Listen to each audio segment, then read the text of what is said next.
తేనె నీళ్ళలో వేసుకు తాగి స్వీట్గా అవుతుంది గొంతని. ప్యూర్ హనీ, మార్నింగ్ కొంచెం గోరువెచ్చని నీళ్ళు, నిమ్మకాయ. చెవుడు రావడం అన్నది పుట్టుకతో వచ్చిన చెవిటి సమస్యలు కొన్ని అయితే ఎందుకు వస్తుందంటే మన నర్వస్ సిస్టమ్ బికమ్స్ వీక్. ఇయర్లో ఫ్లూయిడ్ ఉంది అని అనడానికి లక్షణాలు, ఉదాహరణకి కొంతమంది కళ్ళు తిరుగుతున్నాయి అంటారు. ఎయిర్ సర్క్యులేట్ అవ్వకుండా మిడిల్ ఇయర్లో, పర్టికులర్లీ చిల్డ్రన్.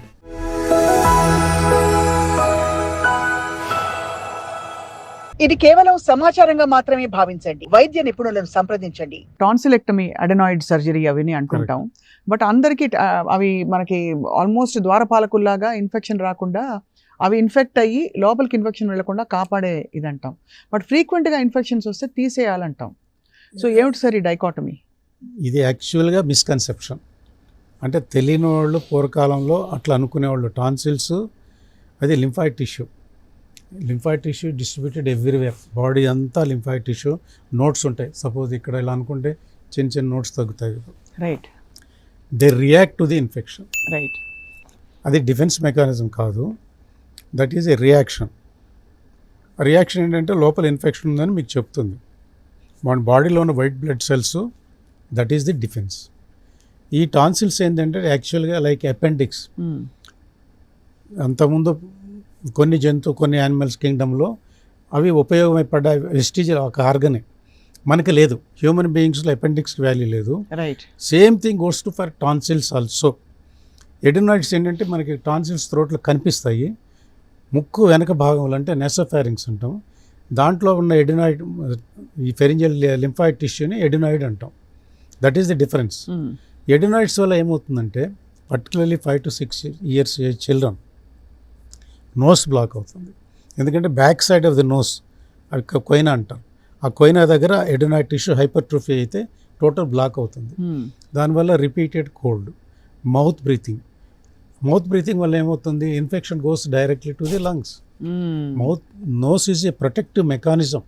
మనం తీసుకునే గాలికి, దాంట్లో ఉన్న పార్టికల్స్కి, డస్ట్ పార్టికల్స్ అయితేనేమి, బ్యాక్టీరియా అయితేనేమి, it is a total filtration mechanism నోస్లో ఉన్నది. ఆ ఫిల్టరేషన్ మెకానిజం మొత్తం మనం బైపాస్ చేసుకొని థ్రోట్ ద్వారా తీసుకున్నాం. దానివల్ల ఇన్ఫెక్షన్ రేట్ పెరుగుతుంది. దానివల్ల మళ్ళీ టాన్సిల్స్ కూడా ఇన్ఫ్లేమ్ అవుతాయి. ఎప్పుడైతే రిపీటెడ్గా cold, mouth breathing, particularly snoring, చిల్డ్రన్లో స్నోరింగ్ ఉంది 100%, that is adenoids, no doubt. అంటే adenoids are big, it's not small you can ignore. Big size always 2 to 3 times continue అవుతుంది ఇన్ఫెక్షను. లౌడ్ స్నోరింగ్ ఉంది, పెర్సిస్టెంట్గా ఒక 2-3 months సఫర్ అయ్యాడు, remove that. దానివల్ల ఏమవుతుందంటే ఇన్ఫెక్షన్ సోర్స్ని you are removing, not the defence mechanism. Bacteria are stored, not anti inflammatory. Bacteria are there in the tonsils, కాబట్టి తీసేస్తున్నాం. కాన్స్టెంట్గా ఇన్ఫెక్ట్ అయ్యి రీఇన్ఫెక్ట్ అవుతుంది కాబట్టి తీసేస్తున్నాం. దాంట్లో టాక్సిన్స్ సెక్రెట్ అవుతాయి. స్టెప్టోలైటిక్ హెమాలిటిక్ స్టెప్టోకోకస్ అనే బ్యాక్టీరియా టాన్సిల్స్లో ఉంటాయి.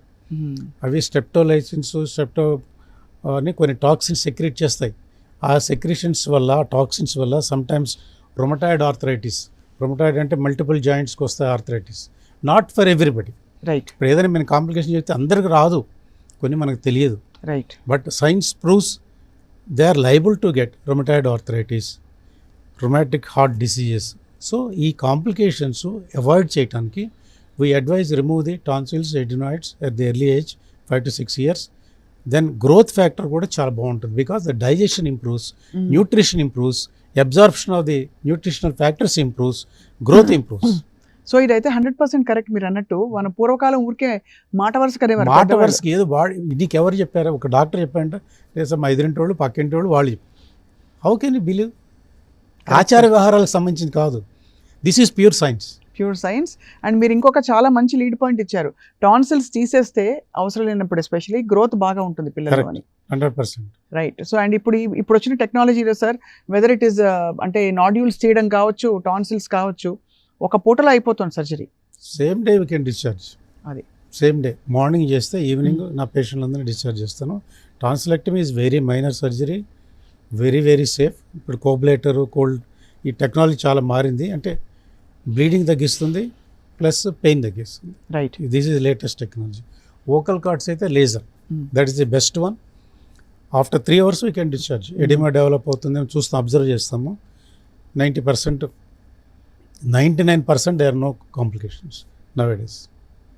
And one final question sir, చాలా మంది వాయిస్కి సంబంధించి చేసేది అతి మధురం, లిక్కరీస్ తినడం, అలాగే తేనె నీళ్ళలో వేసుకు తాగి స్వీట్గా అవుతుంది గొంతని, ఇలా రకరకాల పదార్థాలు తింటూ ఎక్స్పెరిమెంట్ చేస్తారు. బట్ తేనె nothing but sugar almost. So మీ అడ్వైజ్ ఏంటి సార్? అటువంటివి తీసుకోవడం వల్ల గొంతు నిజంగానే స్వీట్గా అలా తయారయ్యే అవకాశాలు ఉంటాయా? నా personal experience I will give. Honey is good, pure honey. మరి హనీ అనంగలోని అన్ని మిక్స్డ్ అడల్టరేటెడ్ హనీ కాదు. ఏదైనా ప్రాబ్లం వస్తే adulterated honey. Pure honey morning కొంచెం గోరువెచ్చని నీళ్ళు, నిమ్మకాయ, ఎవరికంటే ఎసిడిటీ లేని వాళ్ళు తీసుకుంటే థ్రోట్ క్లియర్ అవుతుంది, మన ఇమ్యూనిటీ పెరుగుతుంది 100%. This is my personal experience. And always పేషెంట్స్తో కూడా మాకు ఇంటరాక్షన్ ఉంటాయి, ఫ్రెండ్స్తో ఇంటరాక్షన్ ఉంటుంది కదా.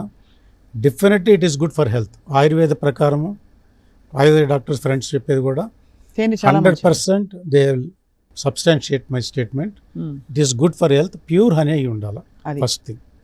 And you take morning on empty stomach, కొంచెం దాంట్లో నిమ్మకాయ కూడా పిండాలి, ఎక్కువ కాదు, కొద్దిగా గోరువెచ్చని నీళ్ళు, 1 teaspoon of honey is good for health.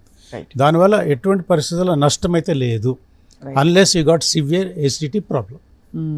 అది నోట్ చేయాలి, చాలా ఇంపార్టెంట్. ఎందుకంటే బై డిఫాల్ట్ సార్ ఇప్పుడు ఎనీథింగ్ ఆయుర్వేదంలో కానీ బ్లైండ్గా ఇది అందరికీ పనిచేస్తుంది, ఇదే రకంగా ఉంటుంది అని కాదు. Your body May react differently right for few things. అద్భుతంగా చెప్పారు సార్. ఇక చాలా కీలకమైన ఒక అంశం గురించి క్లుప్తంగా మీతో మాట్లాడి కొనసాగిస్తాం మన సంభాషణని. చెవుడు రావడం అన్నది పుట్టుకతో వచ్చిన చెవిటి సమస్యలు కొన్ని అయితే, తర్వాత ఫంక్షనల్గా హియరింగ్ లాస్, మెల్లిమెల్లిగా అది దాని ఫ్లూయిడ్ చేరో ఇంకోటి అయ్యో, ఆ పొర ఇయర్ డ్రమ్ డ్యామేజ్ అయ్యి రకరకాల కారణాలు ఉంటాయి సార్. పార్షియల్ హియరింగ్ లాస్ చాలా మందికి ఉంటుంది. కరెక్ట్. ఆడియోమెట్రీ చేస్తే గానీ అర్థం కాదు, ఏజ్తో వచ్చేది. ఆడియోమెట్రీ చేస్తే గానీ ఎంత అది చేయటం అని, అది ఏజ్తో పెరుగుతూ పోతుందా సార్? తప్పకుండా దాన్ని అడ్రస్ చేయాల్సిందేనా? డెఫినెస్ లైక్ క్యాటరాక్ట్, అంటే అడల్ట్ ఏజ్డ్ వాళ్ళకి చెప్తున్నాను. మనకి ఆ క్యాటరాక్ట్ రావడం కూడా సాధారణ విషయం. కొంతమందికి 40 years రావచ్చు, 50 years రావచ్చు, 60 రావచ్చు, 70 రావచ్చు, 80 రావచ్చు. But 80 to 90% individual get cataract. Same thing deafness in adults. ఎందుకు వస్తుందంటే మన నర్వస్ సిస్టమ్ బికమ్స్ వీక్. అది brain regeneration starts age of యూజువల్గా 60. మనం ఎంఆర్ఐ స్కాన్లు చేస్తాం కదండి అడల్ట్స్లో కానీ ఎవరిలో కానీ, హెడ్ ఏక్స్ ఉన్నాయని దేనికో వేరే రీజన్ చేస్తే brain regeneration it is there normal. By the age of 90 ఇంకా ఎక్కువ అయిపోతుంది. That is neurological problem. అట్లనే మన వినికిడికి సంబంధించిన నర్వ్ కాక్లియర్ నర్వ్ అంటాం, అట్లనే బ్యాలెన్స్ సంబంధించిన నర్వ్ కూడా ఉంటుంది. ఆ కాక్లియర్ నర్వ్, వెస్టిబులర్ నర్వ్, ఈ రెండు ఇన్నర్ ఇయర్ నుంచి స్టార్ట్ అయ్యి బ్రెయిన్కి కనెక్షన్ ఉంటుంది. సో కాక్లియర్ నర్వ్ డీజనరేషన్ నార్మల్గా స్టార్ట్ అయ్యే ప్రాసెస్ యూజువల్గా 60-70 స్టార్ట్ అవుతుంది. కొంతమంది లక్కీ పర్సన్స్ అదృష్టవంతులు ఉంటారు, ఏ ప్రాబ్లం రాదు, వాళ్ళ 80 years కూడా వాళ్ళ హియరింగ్ చాలా బాగుంటుంది. అవును, that is total individual variation. But మనకి డెఫినెస్ వచ్చిందంటే అది ఒక డిసీజ్ కాదు, అడల్ట్స్లో డిసీజ్ కాదు ఈ nerve degeneration, because it is a common like cataract. అయితే మొత్తం డెఫినెస్ అంటే మీరు అన్నారు బై బర్త్, కంజెనిటల్, అది జెనెటిక్ ప్రాబ్లమ్స్ వల్ల వస్తుంది.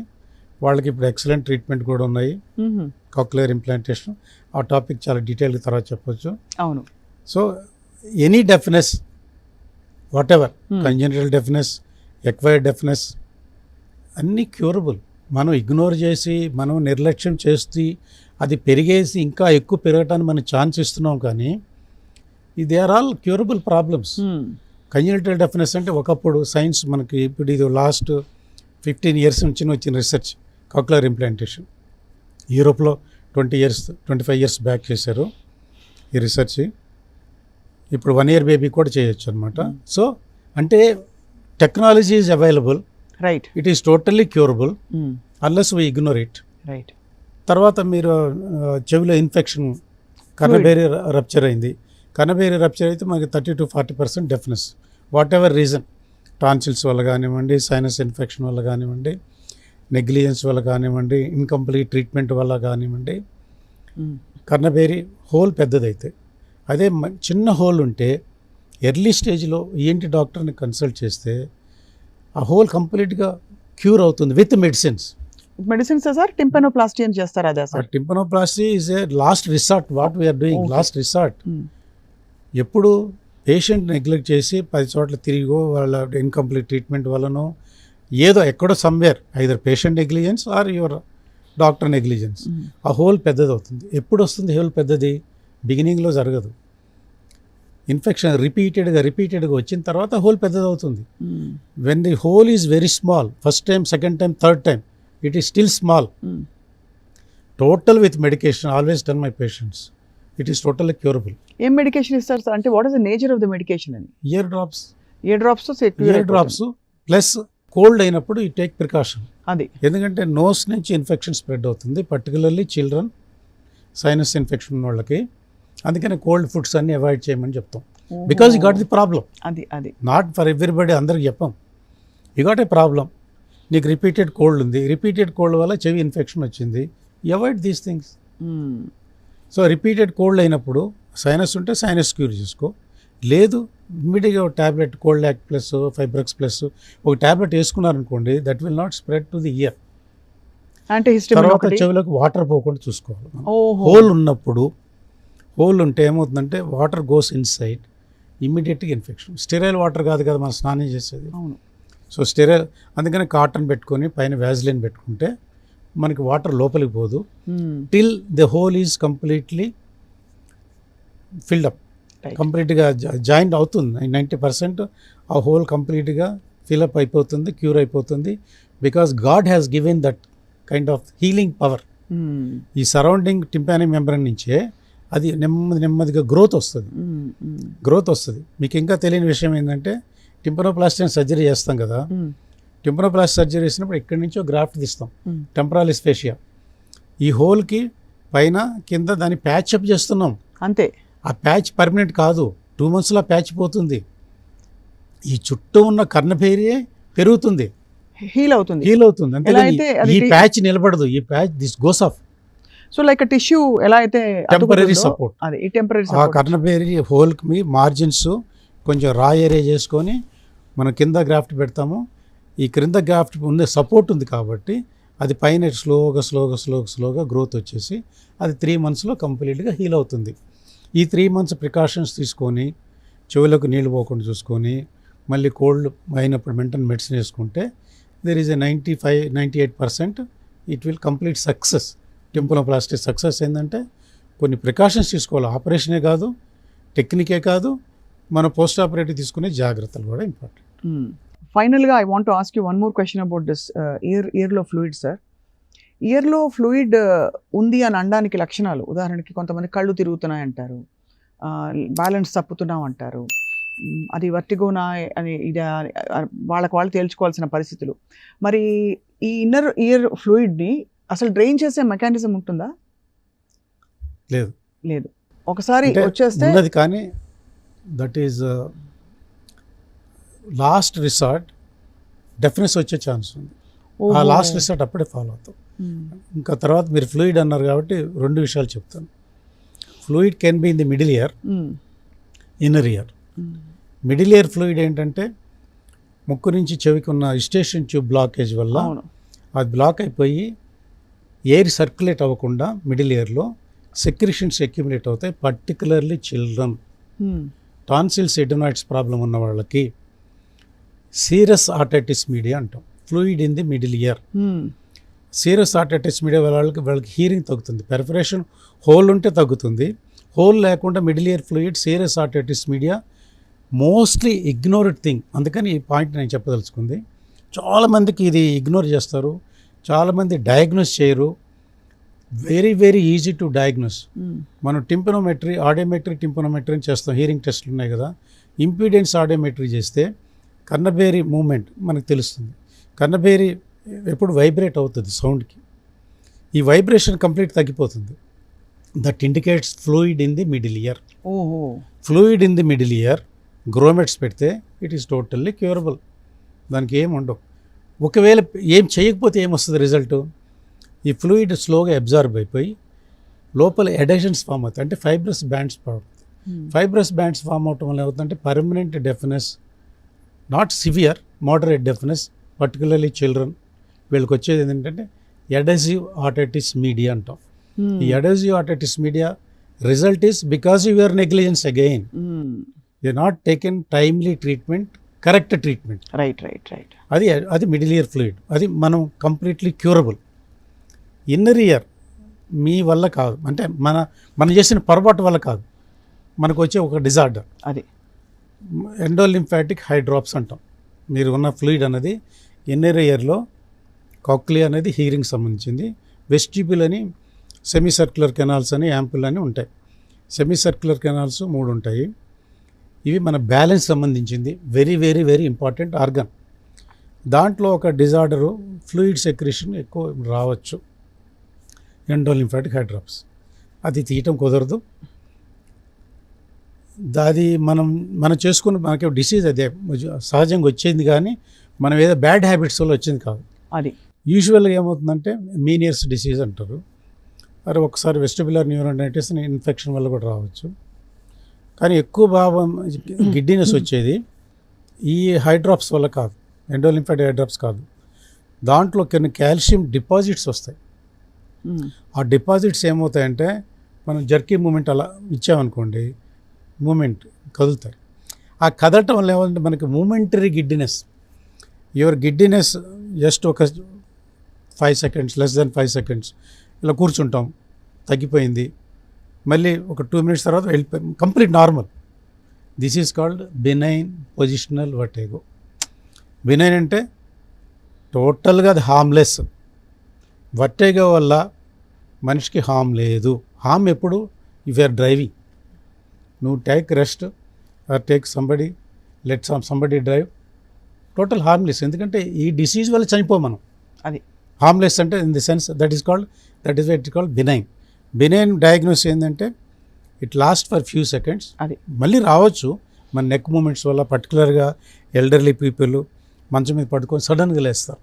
That is not good, sudden movements. అందుకని ఆల్వేస్ అడ్వైజ్ ఇస్ పడుకొని లేచినప్పుడు కూర్చొని ఉండండి మంచంలో 30 seconds, then you stand up again, wait for 5 to 10 seconds, then start your movement. Particularly middle of the night bathroom ఇచ్చినట్టు ఏం చేస్తారంటే వీళ్ళు సడన్గా లేస్తారు, మూమెంటరీగా వెళ్తారు, పడిపోతారు, మంచం దగ్గరే పడిపోతారు. This is the reason. అది బెనైన్ పొజిషన్ పెట్టుకో, చిన్న కాల్షియం డిపాజిట్స్ వల్ల. ఈ హైడ్రాప్స్ ఏంటంటే అంటే ఫ్లూయిడ్ ఎక్కువ అవటం ఏంటంటే మీనియర్స్ డిసీజ్ అని. అది రికరెంట్గా రావచ్చు. దట్ ఈస్ టోటల్లీ క్యూరబుల్లా అంటే in the sense it is harmless. You can decrease the intensity. Suppose first time attack వస్తుంది, కంటిన్యూస్ గిడ్డినెస్ ఉంటుంది. ఎట్లా ఉంటుందంటే మనం పడుకున్నా కూడా ఈ రూమ్ అంతా వైబ్రేట్ అవుతున్నప్పుడు అది చాలా సివియర్గా ఉంటుంది. So you have to give rest. No way. మనం ట్రావెల్ చేస్తున్నా కూడా you have to give rest. ఒక 24 hours వర్టిన్, స్టూజరాన్ ప్లస్ అని డిఫరెంట్ మెడికేషన్స్ ఉన్నాయి. మెడికేషన్స్తో కంప్లీట్గా ఒక కొంతమందికి 24 hours, కొంతమంది 48 hours, కొంతమంది 3-4 days పడుతుంది. కానీ totally controllable disease. Right. It may recur again. భయపడాల్సింది లేదు. దాని ఇంటెన్సిటీ తగ్గుతుంది. మెయిన్ మెడికేషన్ వల్ల మీరు మీ లైఫ్ స్టైల్లో పెద్ద మార్చుకోవాల్సిన పని లేదు. ఆ అటాక్ వచ్చినప్పుడు ఓన్లీ ప్రికాషన్ ఏంటంటే డోంట్ డ్రైవ్ చేయదు. మేనేజ్ చేయగలిగిన 100%. 100% sir. Sir last question sir, logically ఇప్పుడు పల్మోక్లియర్ లాంటి ఒక మెడిసిన్ తీసుకుని ఇక్కడ లంగ్స్ లో, ఇక్కడ అప్పర్ ఇదిలో ఉండే కంజెషన్ అంతా దాన్ని డైల్యూట్ చేసి విడుదల చేసే మెకానిజం ఉంది. అదే మనకి చెవుకి, ముక్కుకి అలాంటిది ఉందా? కరెక్ట్, ఉంది. 100% ఉంది. ఓకే. ది ఫ్లూయిడ్ వల్ల middle ear fluid inner ear పనిచేయదు. పల్మోక్లియర్ పనిచేయదు. ఇన్నర్ ఇయర్ ఎండోలింఫాటిక్ హైడ్రాప్స్ పనిచేయదు. ది ఓన్లీ వే సర్జరీ చేసి తీసేయాల. కానీ సర్జరీ 99.9% నాట్ అడ్వైజబుల్. ఎవరికి చేస్తామంటే అది భయంకరంగా, అంటే చాలా సివియర్గా ఉండి వాడికి 6 months 1 year తగ్గట్లేదు, వాడి టోటల్ లైఫ్ షాటర్ అయిపోయింది అండ్ డెఫ్నెస్ కూడా వస్తుంది, దెన్ ఎండోలింఫాటిక్ హైడ్రాప్స్ సర్జరీ చేసి ఫ్లూయిడ్ తగ్గించవచ్చు. But deafness is the complication. Okay so it is really last retort. We don't do advice for everybody, very rare surgery. Very rare surgery, right. చాలా విపులంగా చాలా క్లియర్గా అర్థమయ్యేలా చాలా విషయాలు చెప్పారు డాక్టర్ వేణుగోపాల్ రెడ్డి గారు. ఇవాళ ఐ థింక్ మీరు ఇచ్చిన ఈ టిప్స్ తోటి ఫస్ట్ ఆఫ్ ఆల్ ఇంట్లో మాట్లాడుకునే వాళ్ళు కూడా ఆరోగ్యకరమైన స్వరపేటికే మాత్రమే కాదు, బంధాల కోసం కూడా Correct. స్వీట్గా ఒకే వాయిస్లో ఒకే వాయిస్ పెద్ద చేయకుండా మాట్లాడేది నేర్చుకుంటారని ఆశిస్తున్నాం ఇవాళ మీరు ఇచ్చిన చిట్కాలతో. మళ్ళీ మీరు ఇంకొక సందర్భంలో కాక్లియర్ ఇంప్లాంట్ ఇంకా చాలా స్పెషలైజ్డ్ Sure. సర్జరీస్ గురించి కూడా చెప్పాలని చెప్పి కోరుకుంటున్నాం sir. Thank you so much. నమస్కారం. నమస్తే.